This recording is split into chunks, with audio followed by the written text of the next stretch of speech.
I was recently asked whether photography was an objective medium. When you ask two photographers to photograph the same subject, you will never get the same results. That is something I realized studying the new EYESHOT photography book Almost Real by Francesco Sembolini. Every photographer is different. It starts with the choice of film, camera body, lenses, perspective, your perception of reality. Almost Real is a very interesting book, reminding me that there are photographers who see things differently. Sometimes the difference is subtle and it often makes me wonder, could I shoot something like that? Why didn't I see that? And those types of books are the types I like most. The books that make you wonder and inspire you during your photography journey. If you like these videos, please consider subscribing and sharing with your friends. It really helps to produce more videos like this one. And if you really want to get notified, use the bell icon. Created by Marco Savares in 2017, EYESHOT is a very ambitious project, focusing on street photography as both language and art form. You might have already seen the EYESHOT magazine on my channel, which I can only recommend. But apart from that, EYESHOT also started publishing photography books. I was very pleased when I saw many of my favorite photographers, such as Shin Noguchi or Bini Vohra. Almost Real is a debut book of the Italian street photographer Francesco Sembolini. Sembolini is the founder of Italian Street Eyes, a street photography collective, and also Italian Street Photo Festival, the first international street photography festival in Italy. Let me start with some details of the book. This is a pretty large book. I mean, it's not large, with its 22 by 27 centimeters, it is a pretty normal sized book, but the number of photographs is huge. When you consider that for the price of a regular photography monograph, you are getting 200 pages and 160 images, it is like getting 2 or even 3 books for one price.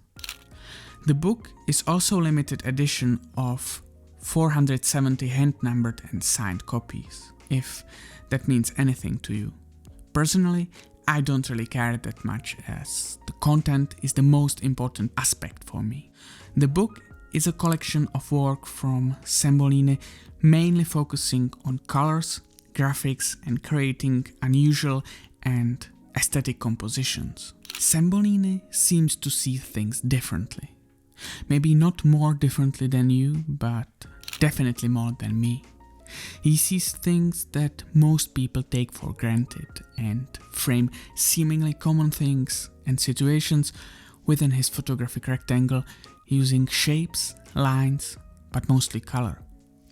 As Richard Bram noted in the introduction, when we think of graphic photography, at first we think of black and white. To do it in color is much more difficult. And those ideas are something I think we can learn from. I mean, many of those photographs are not that hard to replicate. It's just not so easy to visualize them in the first place. And that is a beautiful thing about photography. How many times have you seen a photograph or modern painting and thought to yourself, I could do something like this? And yet, you didn't.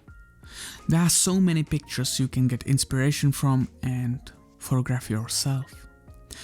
That's what photography books are for, to inspire us to shoot more and eventually develop our style and our eye. That horizon is crooked, the image is underexposed and too dark, the subject is not in focus.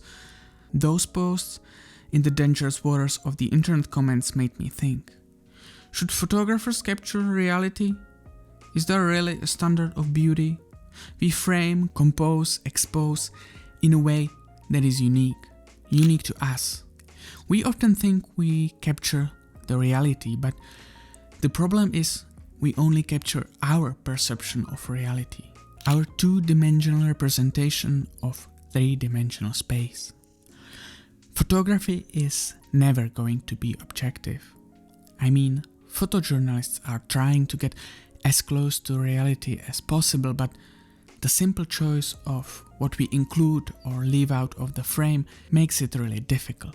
Sembolini's photography is a fantastic example of that. It showed me how you can see ideas in composition even in the most unimaginative places. You do not need an Eiffel Tower or the Empire State Building in your composition to make your shot interesting. That is something important to realize, as many photographers are out of inspiration when the pandemic makes traveling to exotic places much more difficult than it used to be.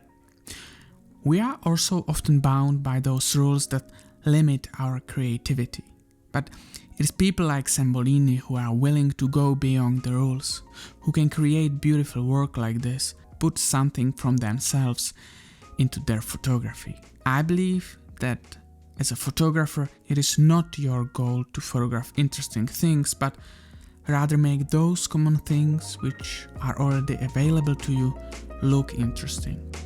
Thank you for watching.